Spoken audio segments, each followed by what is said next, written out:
কুহু ও কেকা, বিদায় আরতি ইত্যাদি। বিভিন্ন অনুবাদ কাব্যগ্রন্থ রয়েছে, সেগুলো হচ্ছে তীর্থরেণু, তীর্থসলিল, ফুলের ফসল ইত্যাদি। আর উনাকে যে ছন্দের জাদুকর বলা হয়েছিল এর কারণ হচ্ছে তোমার ছন্দ নির্মাণে উনি অসাধারণ নৈপুণ্যের পরিচয় দিয়েছিলেন, বিধায় উনাকে ছন্দের জাদুকর হিসেবে আখ্যায়িত করা হয়েছিল। আচ্ছা, এবার আমরা কবিতায় চলে যাই। আসলে ঝর্ণার গান, ঠিক আছে, এটা একটি রূপক কবিতা, তাই নয়? কারণ এই কবিতার মধ্যে আমরা দেখতে পাই ঝর্ণার যতগুলো গুণকীর্তন, যতগুলো কথা বলা হয়েছে সবগুলোই কিন্তু কাল্পনিক। কারণ তোমরা যদি পড়ে থাকো তোমরা সবাই বুঝতে পেরেছো ঝর্ণার পা নাই, সে, তাই না, তার কি আছে, সে নূপুর পরে না, সে কথা বলতে পারে না, কিন্তু এখানে সেগুলোকেই কবি সত্যেন্দ্রনাথ তিনি ওনার ছন্দ দিয়ে কিন্তু সেই ঝর্ণার যে রূপ বৈচিত্র্য, তার যে সৌন্দর্য, সেটা সুন্দরভাবে ফুটিয়ে তোলার চেষ্টা করেছেন। আরও একটু খেয়াল করি, আমরা কিন্তু সবসময় মানুষকে, ঠিক আছে, আমরা মানুষ সবসময় প্রকৃতির কোনো একটা কিছুর সাথে কি করি, উদাহরণ দেই, তাই না?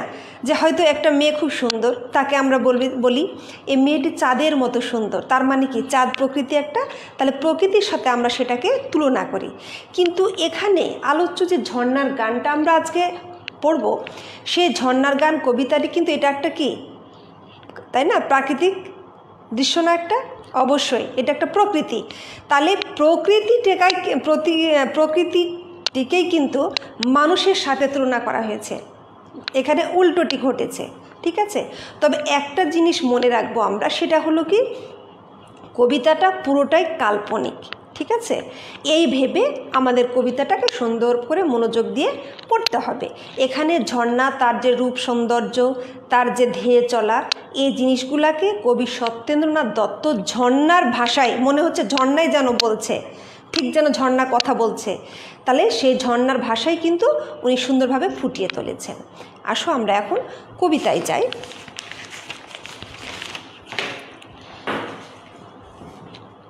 দেখি, আমরা মনোযোগ দিয়ে দেখবে। ঝর্ণার গান সত্যেন্দ্রনাথ দত্ত লিখেছেন। চপল পাই কেবল ধাই, কেবল গাই পরীর গান, পুলক মোর সকল গাই, বিভোল মোর সকল প্রাণ। এখানে আমরা একটু খেয়াল করব, অর্থগুলো আগে জেনে নেওয়ার চেষ্টা করব। সেটা হচ্ছে চপল শব্দের অর্থ আমরা জানি চঞ্চল বা অস্থির, পাই মানে কি পায়ে, কেবল মানে সবসময়, ধাই মানে কি ধেয়ে চলা, ছুটে চলা ইত্যাদি। কেবল গাই পরীর গান, এখানে পরীর গান, আমরা কিন্তু রূপকথায় যে পরীর কথা শুনেছি, সেই পরী অনেক সুন্দর, অনেক বড় বড় তার ডানা, তাই না, এরকম আমরা শুনেছি, অর্থাৎ পরীকে আমরা জানি খুব সুন্দর হিসেবে, যে পরীর খুব সুন্দর। পুলক মোর সকল গায়, পুলকিত মানে কি তৃপ্তি পাওয়া, আনন্দিত হওয়া ইত্যাদি। বিভোল মোর সকল প্রাণ, বিভোল মানে হচ্ছে অচেতন বা তোমার বিভোর, ঠিক আছে, তাহলে এখানে বিভোল বলা হয়েছে। এই লাইন কটাতে আমরা দেখব চপল পায়ে, অর্থাৎ চঞ্চল পায়ে কি করে তোমার ঝর্ণা কেবল ধেয়ে চলে, ছুটে চলে, তার কাজ হচ্ছে কি ছুটে চলা। পুলক মোর সকল গায়ে, সে যে ছুটে চলেছে তার পুরো গা কি হচ্ছে, আনন্দিত হচ্ছে, সে তৃপ্তি পাচ্ছে। বিভোল মোর সকল প্রাণ, তার পুরো প্রাণটা, তার পুরো শরীরটাই যেন কি হচ্ছে, অবচেতন, ঠিক আছে, অচেতন হয়ে আছে। তাই বলছে এখানে যে আমি যে ধেয়ে চলেছি, ছুটে চলেছি, সেই যে কেবল পরীর গান গাইতে গাইতে, তার যে তোমার ঝর্ণার চলার পথে যে শব্দ হয়, পানির যে কলকল ধ্বনি, সেই ধ্বনিটাকেই পরীর গানের সাথে এখানে তুলনা করা হয়েছে। এবং এখানে আলোচ্য লাইনটিতে সেটি বলা হয়েছে, বিভোল মোর সকল প্রাণ।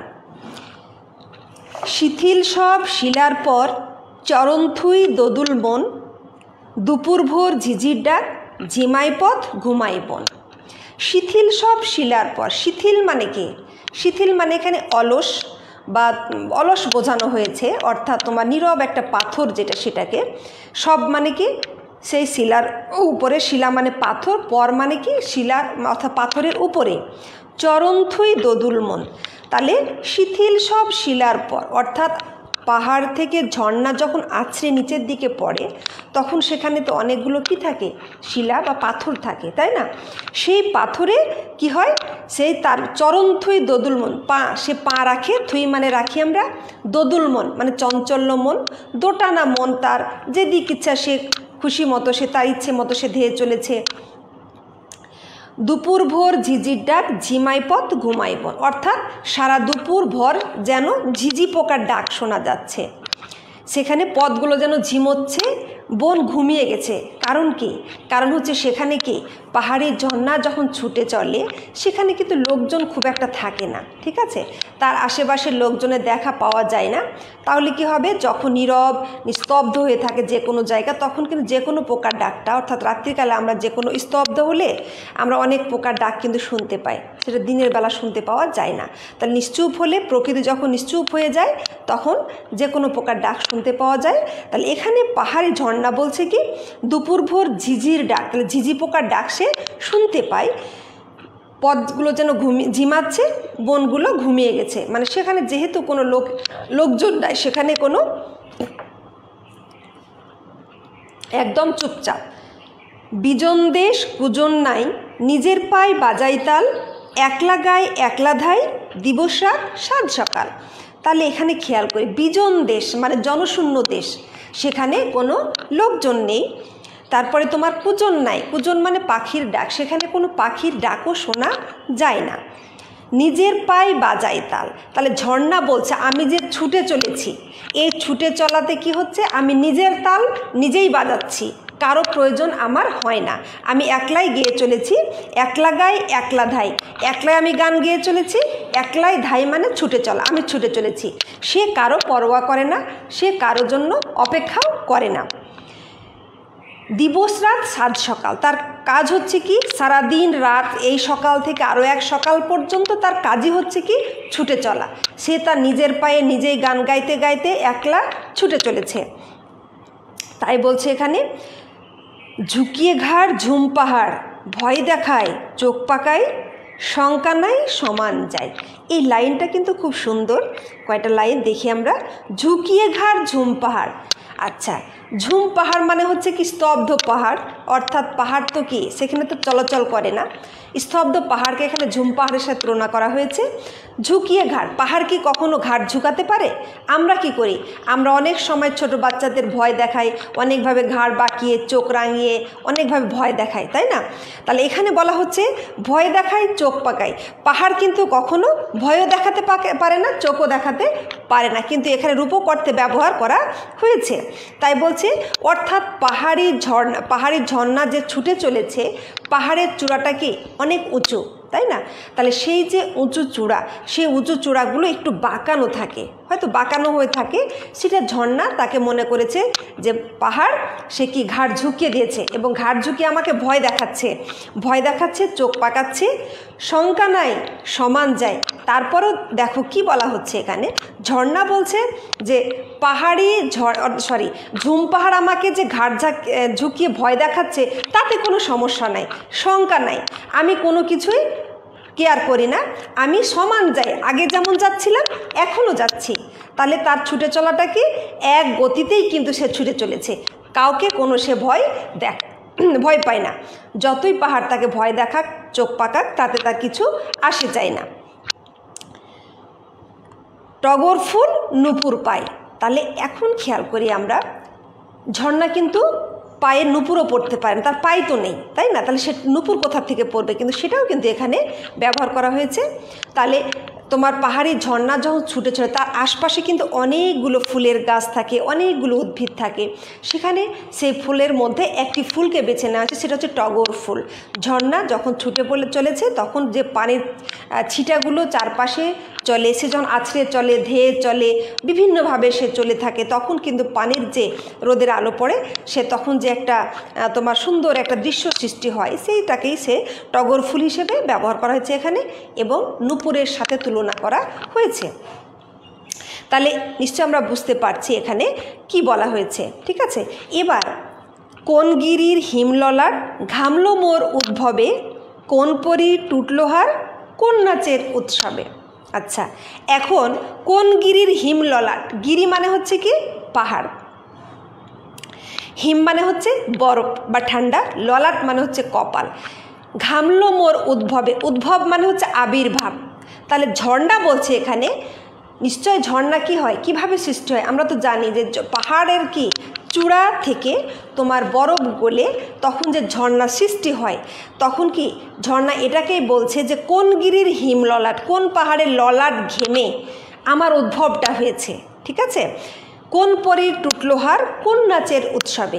এখানে পরীর সাথে তুলনা করা হয়েছে ঝর্ণার সেই রূপ বৈচিত্র্যটাকে। ঠিক আছে, সে তার সুরের মূর্ছনা দিয়ে সে যেভাবে ধেয়ে চলেছে, নেচে চলেছে, গেয়ে চলেছে, সেই কথাটি এখানে বোঝানো হয়েছে যে কোন পরীর টুটলোহার, হার বলতে এখানে তোমার অলংকারকে বোঝানো হয়েছে, অর্থাৎ গলার মালা যেটা আমরা বলি সেটাকে, যে কোন পরীর টুটলো মানে ভেঙে গেল, কোন পরীর হার ভেঙে গেল কোন নাচের উৎসবে, সেটাকে ঝর্ণা রূপের সাথে কিন্তু তুলনা করা হয়েছে।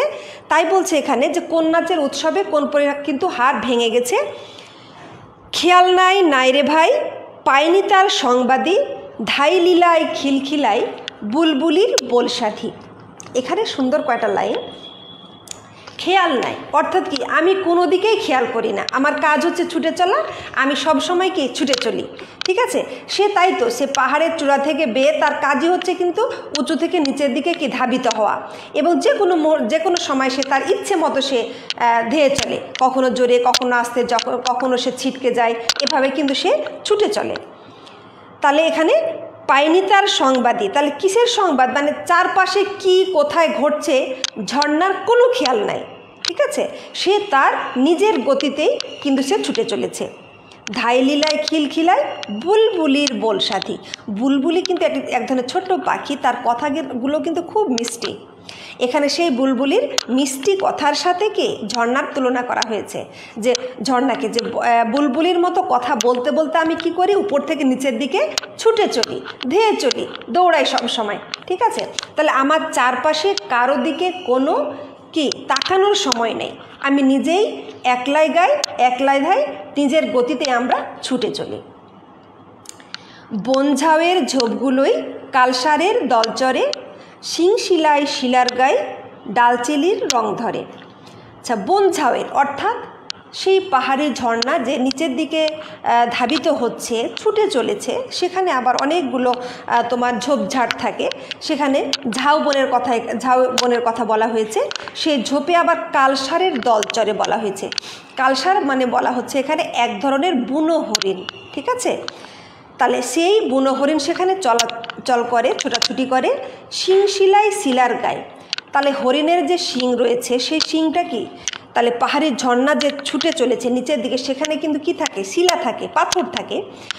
তো অনেক সময় আমরা দেখতে পাই হরিণ কি হয়, কি করে, তোমার শিংগুলা শিলার সাথে কি করে ঘষা দেয়। কেন ঘষা দেয়? অনেক সময় শিং হয়তো তাদের চুলকানোর প্রয়োজন হয়, তখন কি ঘষা দেয়। তাহলে বলছে যখন শিংটা শিলার গায়ে ঘষা দেয় তখন ডালচিনির রং ধরে। এখানে ডালচিনি বলতে দারুচিনি। ঠিক আছে, আমরা যেটা মশলা জাতীয় যে খাবার দারুচিনি, সেইটার কথা এখানে বলা হয়েছে, সেটাকে ডালচিনি বলা হয়েছে। দারুচিনির রঙটা কেমন নিশ্চয় জানি, তাই না, একটু লালচে ধরনের। তাহলে সেই ডালচিনির সাথে এখানে শিং যে শিলার গায়ে ঘষে সেটাকে তুলনা করা হয়েছে। তাই বলা হচ্ছে এখানে বনঝাউয়ের ঝোপগুলায় কালসারের দলচরে, শিং শিলায় শিলার গায়ে ডালচিনির রং ধরে। ঝাঁপিয়ে যায় লাফিয়ে ধায়, দুলিয়ে যায় অচল ঠাট, নাড়িয়ে যায় বাড়িয়ে যায় টিলার গায়ে ডালিম ফাট। খেয়াল করো, ঝাঁপিয়ে যায় লাফিয়ে যায় অর্থাৎ ঝর্ণার ছুটে চলা হচ্ছে সে তার ইচ্ছে মতো, তাকে তো বাধা দেওয়ার কেউ নাই, পাহাড়ও তাকে কিছু বলতে পারছে না, এবং সে পাহাড়কে ভয়ও পাচ্ছে না। তাই বলছে আমি যেভাবে যখন ইচ্ছে আমি ছুটে চলি। তাই বলছে দুলিয়ে যায় অচল ঠাট। ঠিক আছে, অচল মানে কি স্থির। ঠিক আছে, যেমন পাহাড়ি ঝর্ণা যে পাহাড় ধেয়ে চলেছে, পাহাড় তো আর নড়ে চড়ে না, পাহাড় তো স্থির রয়েছে। তাহলে সেই অচল ঠাট অর্থাৎ সে সেখান থেকে তার গতিতে ছুটে চলেছে। পাহাড়ের স্তব্ধ যে পাহাড়টাকে সে কোনো কিছু মনে করছে না। ঠিক আছে, এখানে পাহাড়কে সে কিছুই মনে করছে না, সে তার অহংকারটা দেখায় সে নিজের মতো করেই কিন্তু ছুটে চলেছে এখানে। তাই বলছে দুলিয়ে যায় অচল ঠাট, নাড়িয়ে যায় বাড়িয়ে যায় টিলার গায়ে ডালিম ফাট। এখন খেয়াল করি আমরা টিলার গায়ে ডালিম ফাট শব্দের অর্থ কী? আচ্ছা, আমরা ডালিম তো সবাই দেখেছি, তাই না? পাকা ডালিম দেখতে খুব সুন্দর এবং ফেটে যখন যায় সেটা কিন্তু দেখতে খুব সুন্দর লাগে।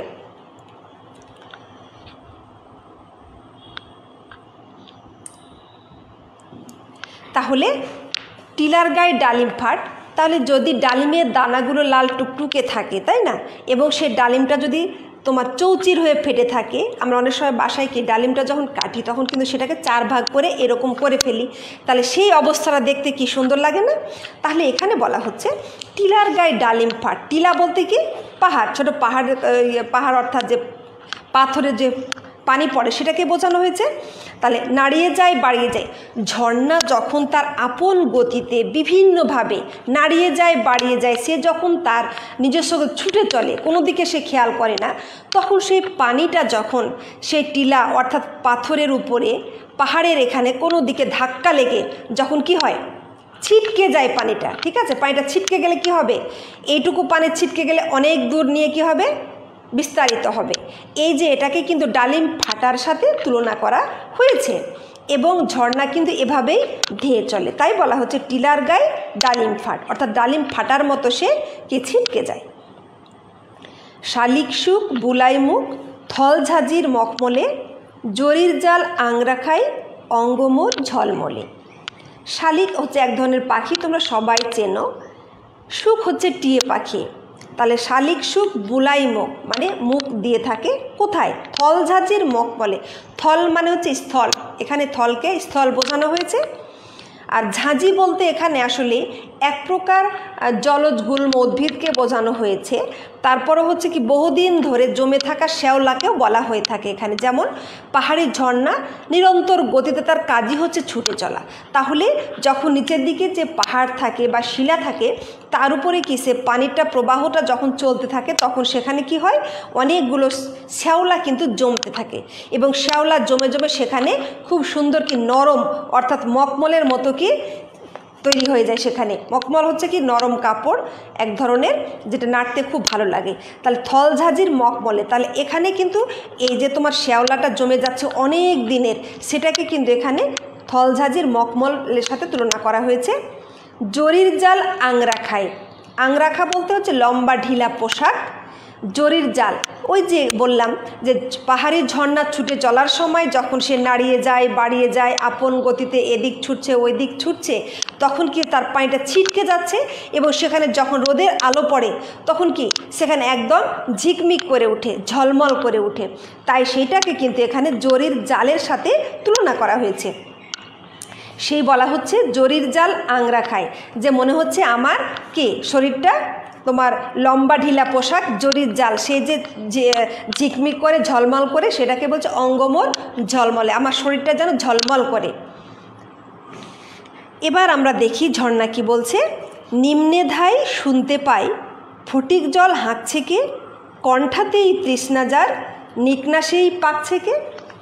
তাহলে নিম্নে ধাই, সে তো তার কাজই তো হচ্ছে নিচের দিকে ধাবিত হওয়া, উপর থেকে নিচের দিকে ধাবিত হওয়া। তাই বলছে নিম্নে ধাই শুনতে পাই, ফটিক জল হাঁকছে কে।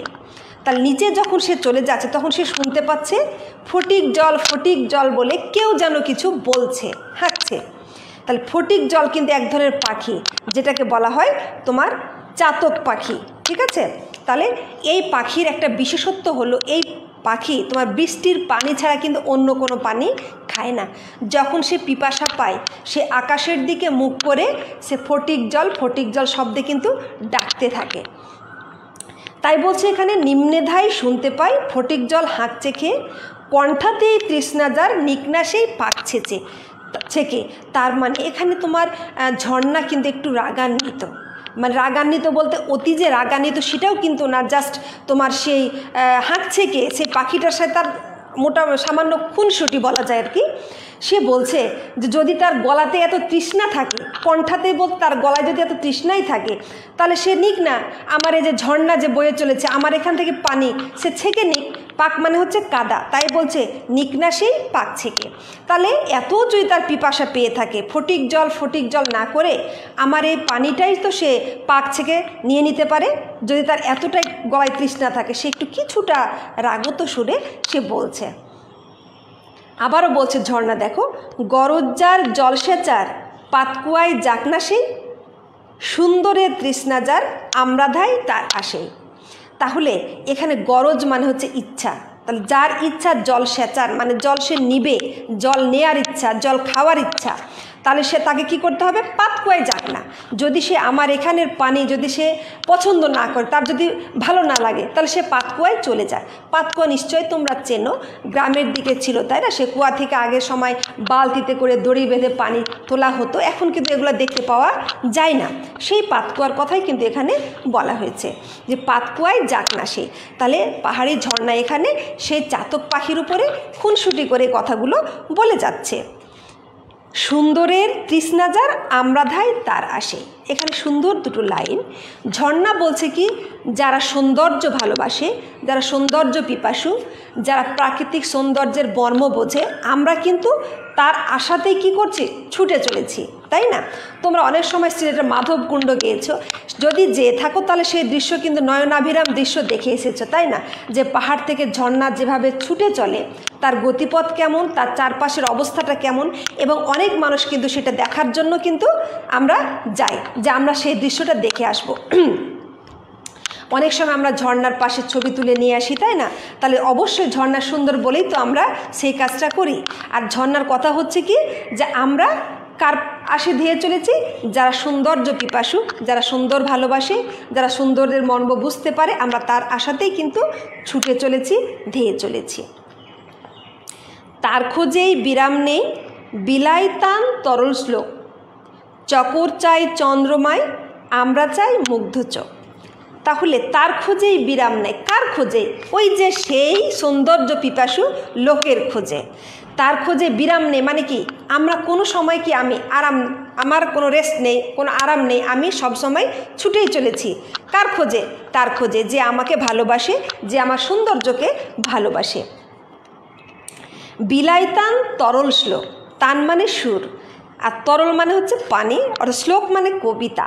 তাহলে এখানে বলছে যে আমি বিলিয়ে দিই কি, পানির চলার পথের যে কলকল ধ্বনি, সেখানে সেই জায়গাটা যদি নির্জন থাকে, আমরা কিন্তু কবিতার প্রথমেই পড়েছি যে সেখানে জনশূন্য, সেখানে পাখির ডাকও শোনা যায় না, তাহলে কি পানির কলকল ধ্বনিটা কিন্তু স্পষ্ট শোনা যাবে, তাই না?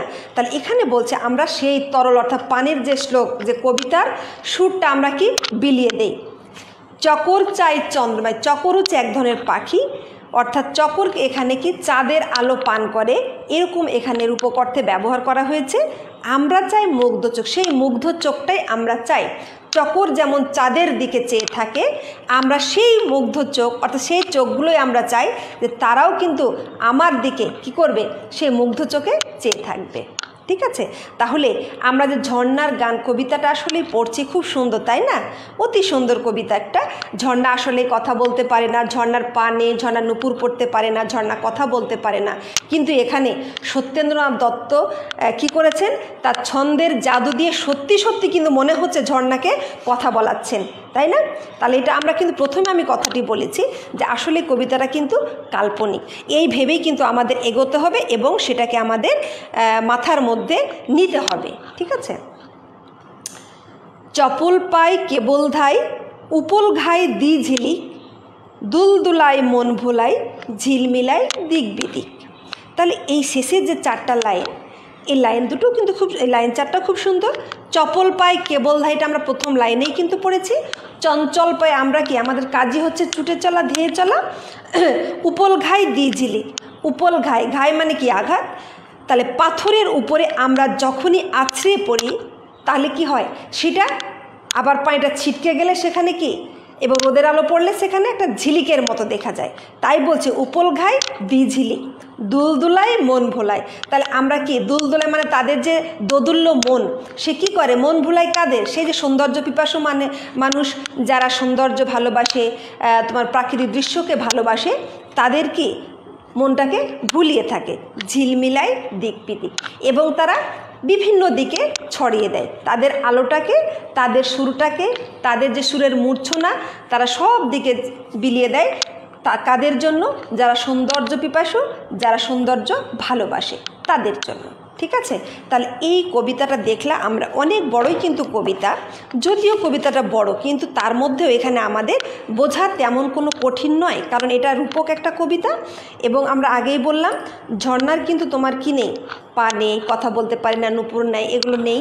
কিন্তু আসলেই আমরা খেয়াল করি প্রকৃতিকে মানুষের সাথে সুন্দরভাবে তুলনা করা হয়েছে। এবং এখানে অনেকগুলো জিনিস কিন্তু একসাথে, যেমন বুলবুলি পাখির মতো সে কথা বলে, টগর ফুল দিয়ে সে নুপুর পরে, তারপরে আমরা কিন্তু অনেকগুলো এখানে কি পেলাম, তুলনা করতে গিয়ে অনেক জিনিসের দেখা পেয়েছি, তাই না? তাহলে এই ঝর্ণার গান কবিতাটি কিন্তু আমি তোমাদের আজকে শেষ করলাম। তোমরা অবশ্যই সুন্দর করে বোঝার চেষ্টা করবে এবং বাসায় ভালোভাবে পড়াশোনা করবে। ঠিক আছে, আমরা একটু এবার এই দিকে যাই, সেটা হচ্ছে পাঠ পরিচিতি। তোমরা ইতিমধ্যে বুঝে ফেলেছো পাঠ পরিচিতি কি বলা হচ্ছে, কারণ পাঠ পরিচিতি হচ্ছে এখানে আসলেই প্রকৃতিকে মানুষের সাথে তুলনা করা হয়েছে। বলা হচ্ছে চঞ্চল পা পুলকিত গতিময়। ঠিক আছে, চঞ্চল পা কার? ঝর্ণা। স্তব্ধ পাথরের বুকে আনন্দের পদচিহ্ন। স্তব্ধ পাথর মানে কি? এখানে পাহাড় যে স্তব্ধ, নড়াচড়া করছে না, সেটা অচল হয়ে আছে, সেই বলছে আনন্দের পদচিহ্ন। অর্থাৎ পদচিহ্ন বলতে ঝর্ণা যে উপর থেকে নিচের দিকে ছুটে চলেছে, ধেয়ে চলেছে। নির্জন দুপুরে পাখির ডাকও শোনা যায় না। তাহলে সেখানে কি হবে? পাখির ডাকও শুনতে পাওয়া যায় না। পাহাড় যেন দৈত্যের মতো ঘাড় ঘুরিয়ে ভয় দেখায়। আসলে কিন্তু আমি ব্যাখ্যাটা করেছি আগে, যে পাহাড় কিন্তু কখনো ভয় দেখাতে পারে না, তোমার ঘাড় বাঁকাতেও পারে না। ঠিক আছে, কিন্তু ঝর্ণার কাছে মনে হচ্ছে যে আমাকে ভয় দেখাচ্ছে। এত কিছুর মধ্যেও ঝর্ণার চঞ্চল আনন্দময় পদধ্বনিতে পর্বত থেকে নেমে আসে সাদা জলরাশির ধারা। অর্থাৎ পাহাড় তাকে ভয় দেখাচ্ছে, তাকে চোখ পাকাচ্ছে, তাতে তার কোনো কিছু এসে যায় না, কিন্তু সে তার মতো সে নিজস্ব গতিতেই কিন্তু ছুটে চলেছে। ঠিক আছে, চমৎকার এর ধ্বনিমাধুর্য, বর্ণ বৈভব, এই জলধারার যে সৌন্দর্য এবং অমীয় স্বাদ তা তুলনারহিত। অর্থাৎ তুলনা করা যাবে না, এতটাই সুন্দর এটা। গিরি থেকে পতিত এই অম্বুরাশি পাথরের বুকে আঘাত হেনে চতুর্দিকে ছড়িয়ে পড়ে যে অপূর্ব সৌন্দর্য সৃষ্টি করে তা সত্যি মনোহর। তোমরা অনেক সময় অনেক ঝর্ণা কিন্তু দেখেছো, অনেক সময় তোমরা বিভিন্ন জায়গা দেখার জন্য কিন্তু গিয়ে থাকো, সেখানেও পাহাড় দেখেছো, সেখান থেকে পাহাড়ের ফাটল থেকে ঝর্ণা দেখেছো। এবং নিশ্চয়ই তোমরা সেই সৌন্দর্য, আমি যে ঝর্ণার গান কবিতা পড়ছি, এটা পড়ার মাঝে তুমি যদি দেখে থাকো তাহলে সেইটা কি তুমি মিলিয়ে নিতে পারছো যে আসলেই কিন্তু চারপাশের প্রকৃতি কিন্তু খুব সুন্দর হয়, তাই না? এখানে ঝর্ণাকে যেভাবে তোমার মানে ব্যাখ্যা করা হয়েছে ঝর্ণার গানকে, সেটা তুমি অবশ্যই তোমার সেই দেখানো সেই স্মৃতির মধ্যে কিন্তু পেয়ে যাবে যে আসলে সৌন্দর্যটা কেমন। সে যখন উপর থেকে নিচের দিকে নেমে আসে, ছিটকে যায় যখন, তখন রোদের আলোতে কেমন দেখায় সে, এই জিনিসগুলো এখানে ব্যবহার করা হয়েছে।